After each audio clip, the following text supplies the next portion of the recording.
Senhoras e senhores, esse é o One e essa é a Francisca Magalhães, palestrante e coach. Mais coach, mais palestrante ou mais ou menos? Não tá ali no... Ixi, eu acho que mais coaching, mentoria, acho que é mais isso. Na verdade, começou primeiro com palestras, né?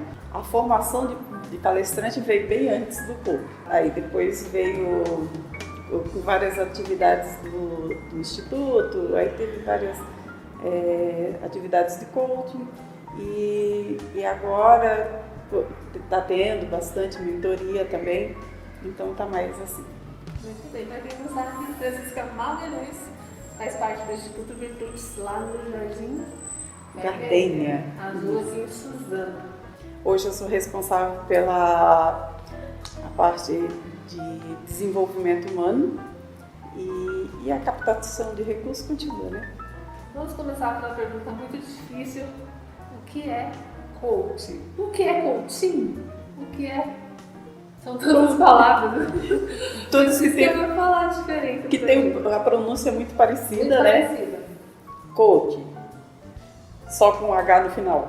É o profissional que faz a atividade de coaching com ING no final.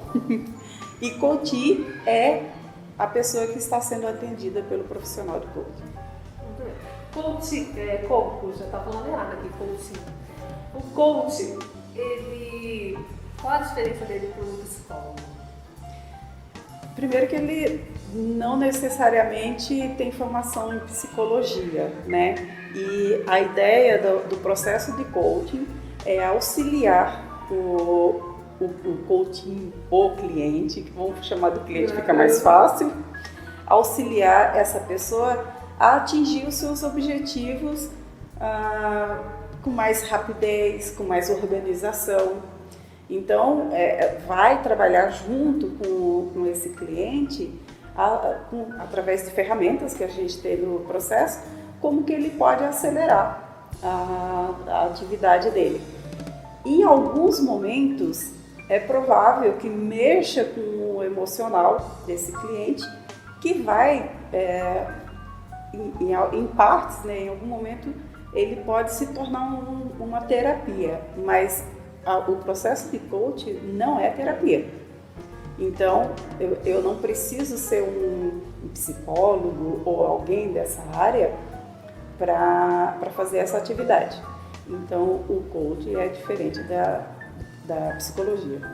As pessoas procuram mais o coaching no âmbito assim, profissional, sentimental? Eu acho que varia. Varia muito da necessidade da pessoa.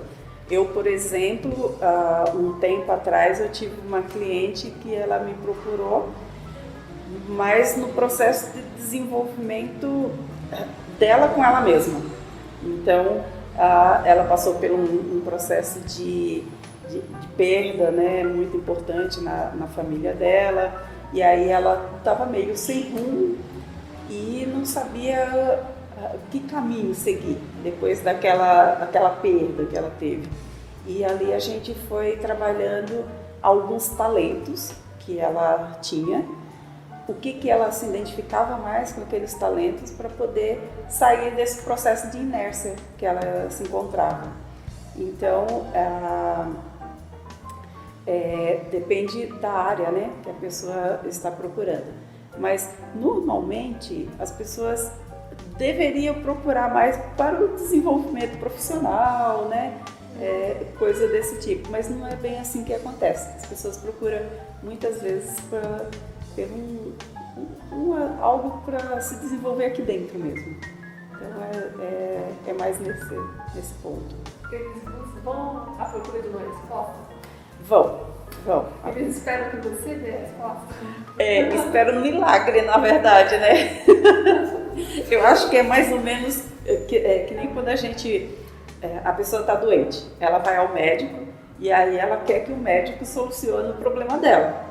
E não, na verdade parte da cura está dentro dela, né? Então vai ter sim uma medicação, mas se ela não tomar aquele remédio, se ela não tomar os determinados cuidados necessários, ela vai continuar doente. Então, o profissional que vai atendê-la, ele não vai resolver o problema dela. Tem que ser a atitude dela mesmo. Então, no caso de quem busca um coach, quem busca uma mentoria, muitas vezes pode ir na busca de uma solução, mas a solução ela é uma parceria. A gente apresenta ferramentas para a pessoa vai trabalhar os recursos naturais que ela tem, vai buscar outros se for necessário, mas no final das contas é ela mesma que vai resolver o próprio problema. Francisca Magalhães também já escreveu livros, senhoras e senhores. Fala um pouco pra gente dessa parceria, né? Porque foram livros escritos em parceria. Segredos da Alta Performance, inclusive eu estava lá, presenciei no lançamento, O Poder do Ser Humano e o último, Essência Humana. Esse livro, a gente tem vários profissionais aqui que falam das suas experiências e é um livro muito gostoso mesmo, porque é de fato um mergulho no ser.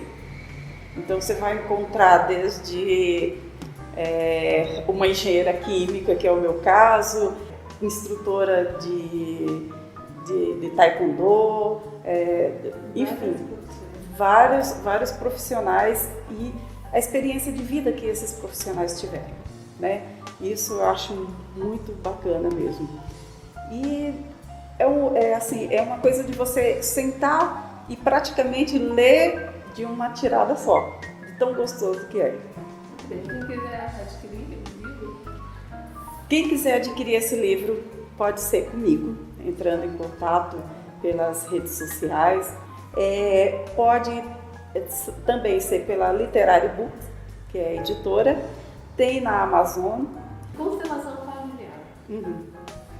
O que é? Como que funciona? É uma terapia rápida, onde a gente coloca em equilíbrio a nossa relação familiar. Então, tudo do que eu sou, eu tenho uma história antes disso, né? Antes vieram meus pais, meus avós e assim sucessivamente. Então, eu sou a herança de tudo isso. Muitos do meu comportamento, das minhas ações, está ligado aos meus ancestrais. E muitas vezes aí vai acontecer com toda a família, tem os seus emaranhamentos, seja dos meus ancestrais, que eu trago isso, ou até de coisas que eu entendi, como que eu entendi aquela dinâmica. E muitas vezes esse emaranhamento, eles nos impede de avançar na vida, nos impede de obter o sucesso que a gente deseja. E uma das coisas que é muito importante para o nosso sucesso é estar bem com nossos pais. Então eu preciso entender que os meus pais são essenciais para mim e eu estar bem com os meus pais. Dessa forma eu tenho força para ir para a vida, para lutar pelo que eu acredito e obter o sucesso que eu desejo. Continuando nesse assunto, sobre um vídeo que você postou, qual que é a conexão dos pais com os negócios? A mãe, ela é responsável pelo amor, né? A mãe a gente aprende a amar, a educação básica a gente tem ali com a mãe. O pai, ele é responsável pela gente sair para a vida, lutar pelo que a gente deseja. Eu preciso estar bem com esses dois. É como se fossem nossas pernas. Se eu tiro uma, eu vou mancar, né? E assim sucessivamente. Então eu preciso estar bem com os dois. O que acontece com os filhos quando crescem, que até a gente estava conversando agora há pouco? Os pais são os nossos ídolos. E aí a gente cresce e percebe que eles são seres normais, como nós, com todos os defeitos que a gente tem, né? E aí a gente começa a julgar. Então, o julgamento dos nossos pais já nos faz nos colocar num patamar maior. E os filhos jamais estarão acima dos pais. Então, os filhos não podem julgar os pais. Isso atrapalha o desenvolvimento. A constelação familiar, ela traz pra gente isso. Existe o Bert Hellinger, ele fala muito, nas literaturas dele, ele fala muito sobre as leis do amor, que é o equilíbrio, o pertencimento e a hierarquia. Então, eu preciso respeitar isso. Então, a hierarquia, quem veio antes de mim, tem um local acima de mim. Eu nunca poderei ser maior do que os meus pais, do que meus avós, então eu sempre sou menor do que eles. O pertencimento é eu fazer parte daquele grupo. Eu não posso excluir, nem me excluir e nem excluir alguém daquele grupo. O equilíbrio, o amor ali entre a família, é isso que vai trazer essa harmonia, e aí eu fico bem com essa relação com os meus pais. E aí eu tenho força para progredir. A gente estava até comentando sobre um filme, a animação que tem na Netflix, A Família Mitchell e a Revolta das Máquinas. Fala um pouquinho desse conflito da filha ali com o pai. Nossa, na verdade a filha, ela adolescente, né? E aí ela começa a fazer o julgamento do pai. Então praticamente ela já não aceita a posição do pai.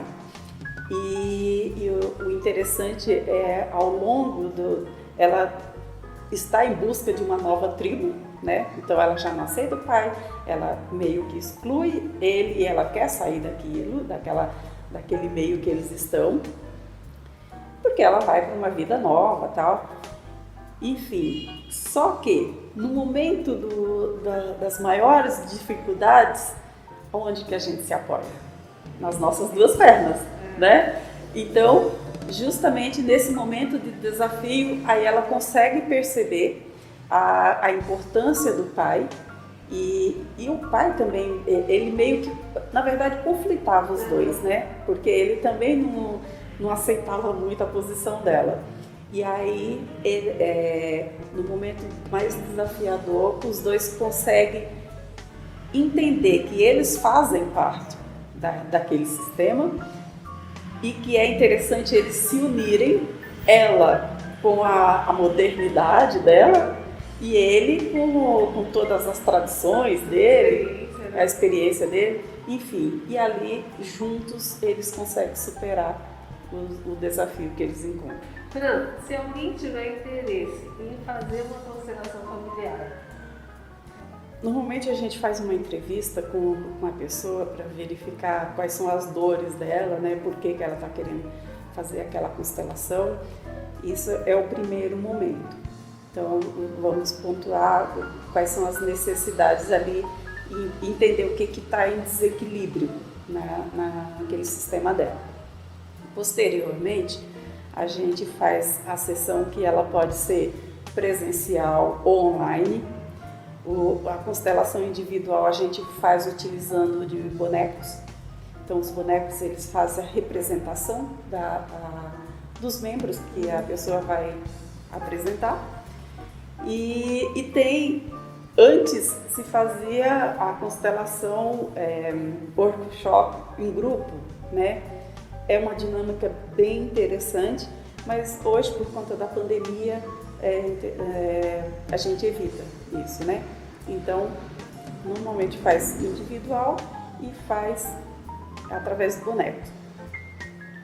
Um tema específico, ele costuma se resolver com uma sessão de constelação. Na verdade, não é propriamente resolver a situação, e sim trazer à tona o que está escondido. Porque você tem aqui os seus os seus problemas visíveis e aqui por trás está os problemas invisíveis. Então a constelação, ela consegue tirar isso que está invisível aqui para que você veja o que está aqui. E aí a decisão é sua. O que você vai fazer depois disso é uma escolha sua. Então, o processo de aceitação, de perdoar, de procurar algo que você excluiu e você voltar a incluir no seu sistema, isso leva um tempo para acontecer.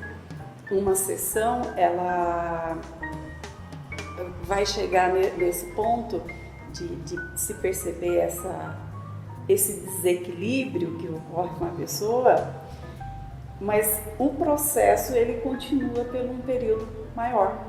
Então, existem situações de até um ano, mais de um ano, ainda está se ajustando a tudo aquilo que foi visto. Empreendedorismo social. Tá. O empreendedorismo social, ele é igual a qualquer outro empreendedorismo, né? Você precisa de um CNPJ, você precisa buscar recursos, precisa de pessoas trabalhando, oferece um serviço, um produto, que no nosso caso às vezes a gente oferece produtos também. A diferença é que no empreendedorismo social você não visa lucro. Então, todo recurso obtido é direcionado para alguma coisa. Então, quando eu faço uma captação de recursos, eu já faço direcionado para determinado projeto. Então, mas assim, os desafios do dia a dia é similar a qualquer outro empreendedorismo. Situação com equipe, como a gente faz a gestão de equipe, entender de perfil comportamental para colocar determinada pessoa na função adequada. Então, é isso. Inclusive, no segundo livro que eu participei, eu falo sobre o empreendedorismo social, que está muito assim, presente na minha vida, né, com o Instituto Virtudes, sou cofundadora do Instituto, então naquele livro eu decidi falar sobre ele. Queria que você falasse da segunda unidade do Instituto Virtudes. Nossa, cresceu bastante de quando você foi lá, na inauguração da segunda unidade. Na segunda unidade hoje funciona a creche, são os pitoquinhos, né? As criancinhas pequenas. E está conosco desde 2019, então agora já vai fazer 2 anos, estará conosco por mais 2 anos, espero que fique muito mais tempo, né? Que está sendo muito bacana. A nossa escola, a nossa creche é referência lá na região, lá, a Zona Norte, né? É referência e isso está linkado à nossa missão e visão do Instituto. E hoje a gente planeja um outro passo, que é uma terceira unidade. A princípio ainda será creche, mas o padre tem o desejo de montar um colégio como ele sempre sonhou. Então está nessa situação. Tudo funcionando online, né? A gente tem o material impresso para os assistidos, mas eles não frequentam, não fica como antes lá o dia todo na instituição. Não tem como não tocar na festa nordestina, falar em instituto e não falar em festa nordestina. Até porque a festa nordestina nasceu antes do instituto. A festa nordestina é do instituto, mas ela nasceu antes. O ano que passou foi online? O ano passado foi online, esse ano a gente planeja, desejamos, né, que tenha vacina para todo mundo e a gente planeja realizar a festa em novembro, 5, 6 e 7 de novembro. Não sabemos ainda como vai ser a distribuição do evento, mas provavelmente a gente vai montar um restaurante no parque. Vamos montar um restaurante Pode ser que algumas coisas sejam online, como shows. Ainda não temos claro, assim, a gente espera toda essa situação da pandemia até lá, a gente vê como que fica para poder colocar em ação os nossos planos. Muito bem, agora falando de Francisca Magalhães. Um sonho. Eu tenho o desejo de conhecer pelo menos 10 países em diferentes continentes. Muito bem. Uma vergonha. Nossa, gente, uma vergonha. Hoje eu não tenho. Hoje eu não tenho vergonha. É que eu já tive muita vergonha, sabe? Já tive vergonha de falar em público, já tive vergonha de falar com determinadas pessoas. Eu tive tanta vergonha que eu falei assim, depois dos 50 você fala assim, superei. Muito bem. Sinto falta de... Hoje eu sinto falta de andar sem máscara. Tem mania de... Eu tenho mania de fechar a gaveta, de fechar a porta, ou fecha ou abre. Ela não pode ficar no meio tempo. Eu não gosto quando... invade a minha privacidade. Eu nunca seria... Hoje eu não seria mergulhadora, por exemplo, não seria. Eu choro quando... Quando me dá vontade. Deu vontade, eu tô chorando. Pode ser uma piada, uma brincadeira, chorar de dar risada. Pode ser alguém contando um fato para mim, eu me comovo com a história da pessoa, ou assistindo um filme. 7 pecados, qual o pior? Eu acho que é a gula. A gula, principalmente nesse friozinho. Como pra caramba. Uma felicidade. Uma felicidade. Foi o meu filho, o nascimento do meu filho. Eu acho que essa é uma felicidade que supera todas as outras que eu já tive. Uma saudade. Dos meus pais. Acho que sinto saudade dos meus pais. E ao mesmo tempo eu vejo em cada atitude minha, numa foto, sei lá, eu vejo muito a cara deles em mim. Mas eu sinto saudade. Complete a frase. Eu sou poderosa. Assim